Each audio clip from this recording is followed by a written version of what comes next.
Welcome back to Smartwatch Tics for what will probably be the last installment featuring the Z15 standalone Android smartwatch phone.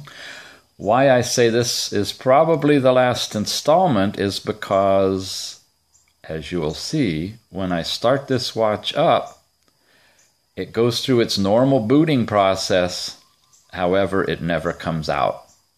Not sure what happened. I was loading it up with apps just like I have been with the ZGPAX S8, and all of a sudden, after turning it off, letting it be overnight in the shutdown mode and trying to restart it, it comes up to this Android boot process and just hangs. That's not good, especially considering when you look over the body, you can't find any way to actually reset. That's the microphone port there. There's no reset button in case you have a catastrophic glitch like this. When you take it apart, there's nothing inside that you can access to change its configuration or go back to factory defaults. That's all software based. You have to get into the operating system to do the factory restore, but you have to be able to boot up in order to do that.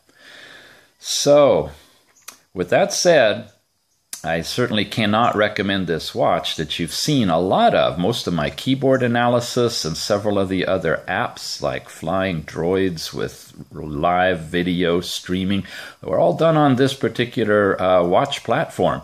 But let me tell you, after a while working with it, with the 9 different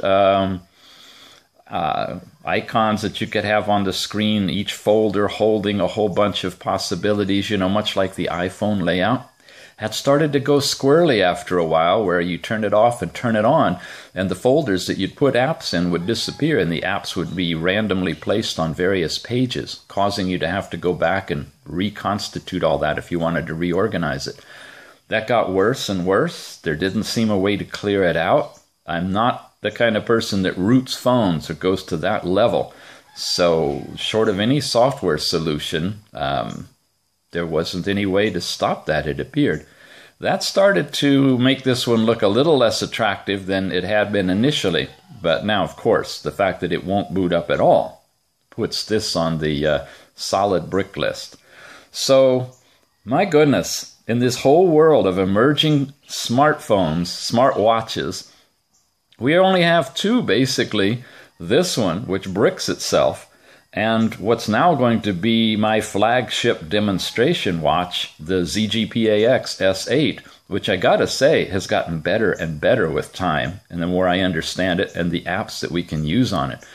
So we're just going to say au revoir, adios, aloha, goodbye to the Z15. If you get yourself one, just make note that you might end up in this situation with no way out. Alrighty, thanks for watching. We have a whole lot more coming featuring the S8, the Android Wear potential that's emerging, and the infamous Apple Watch. We'll be back.